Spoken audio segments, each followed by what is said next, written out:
बिस्मिल्लाहिर्रहमानिर्रहीम। लिक्विड्स का topic discuss करते हुए सबसे पहला सवाल जो माइंड में आता है that is what is a liquid. इसकी एक सिंपल डेफिनेशन ये है कि it is a material which assumes the shape of the container without filling it completely.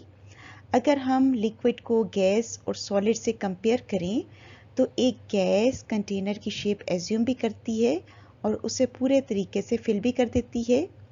Liquid अगरचे कंटेनर की शेप एज्यूम कर लेता है लेकिन उसे कम्प्लीटली फिल नहीं करता, जबकि सॉलिड ना तो कंटेनर की शेप एज्यूम करता है और ना ही उसे कम्प्लीटली फिल करता है। मजमूई तौर पर यह डेफिनेशन सेटिस्फैक्टरी है, लेकिन इसमें ग्लासेस और पॉलीमर्स जैसा कि पीवीसी वगैरह की एक्सेप्शंस हैं। हम ग्लास को सुपर कूल्ड लिक्विड भी कहते हैं।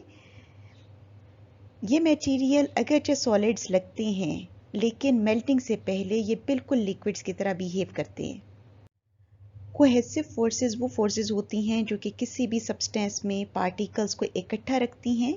ये फोर्सेस लिक्विड मॉलिक्यूल्स में गैसेस की निस्बत स्ट्रॉन्ग होती हैं। अगर हम गैसेस पर हाई प्रेशर भी डाल दें तब भी ये फोर्सेस लिक्विड्स की निस्बत वीक होंगी। अब हम डिस्कस करते हैं kinetic molecular interpretation of liquids. Kinetic molecular theory liquids पर भी अप्लाई होती है। इसके पास्टुलेट्स गिवन हैं।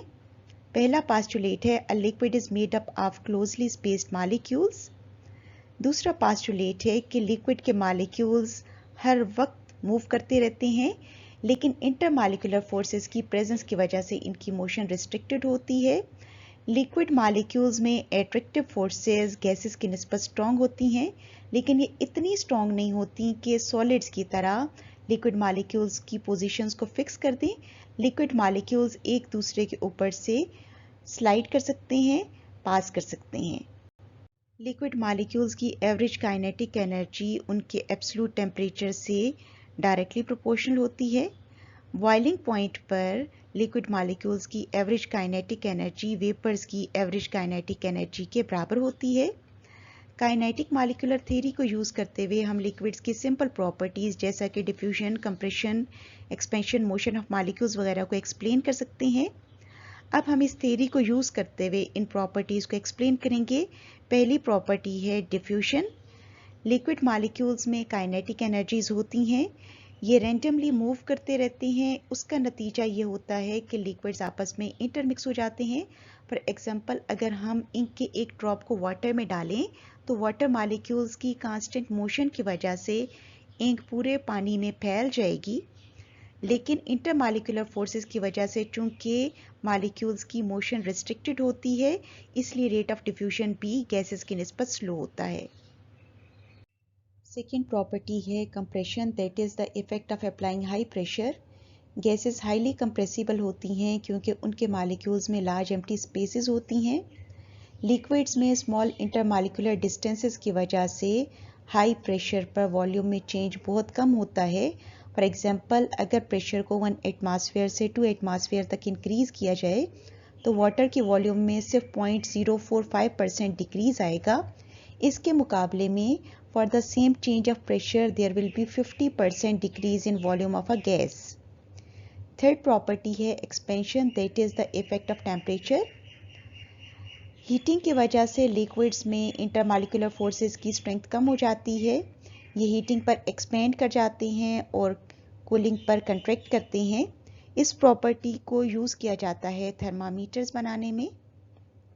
हाई टेम्परेचर पर मरकरी की वॉल्यूम इंक्रीज हो जाती है और ये कैपिलरी ट्यूब में आगे तक मूव कर जाता है। चूंकि बल्ब की निस्बत कैपिलरी ट्यूब का डायमीटर बहुत स्मॉल होता है, इसलिए वॉल्यूम में थोड़ी सी चेंज से भी मरकरी की मूवमेंट लार्ज होती है। अगली प्रॉपर्टी है मोशन ऑफ मॉलिक्यूल्स। चूंकि लिक्विड्स में स्ट्रॉन्ग इंटरमॉलिक्यूलर फोर्सेस होती हैं, इसलिए लिक्विड मॉलिक्यूल्स को मूवमेंट की ज़्यादा आज़ादी नहीं होती। इनकी काइनेटिक एनर्जीज भी गैसेस की निस्बत कम होती हैं, लेकिन काइनेटिक एनर्जीज टेम्परेचर के साथ साथ इंक्रीज हो जाती हैं।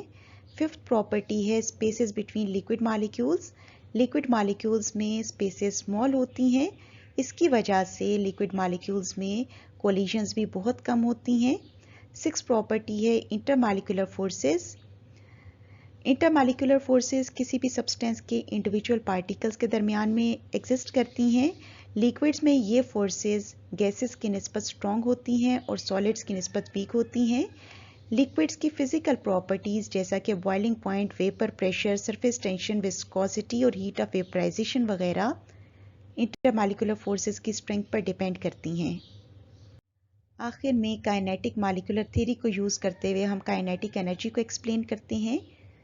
लिक्विड्स में मौजूद स्ट्रॉन्ग इंटरमॉलिक्यूलर फोर्सेस उनकी मूवमेंट को रिस्ट्रिक्ट कर देती हैं और उसका नतीजा ये होता है कि लिक्विड्स की काइनेटिक एनर्जीज गैसेस की निस्बत कम होती हैं। फॉर एग्जांपल वाटर में हाइड्रोजन बॉन्डिंग उसके मॉलिक्यूल्स के दरमियान कोलिजन्स को भी रिस्ट्रिक्ट करती है और उसकी काइनेटिक एनर्जी को भी डिक्रीज करा देती है।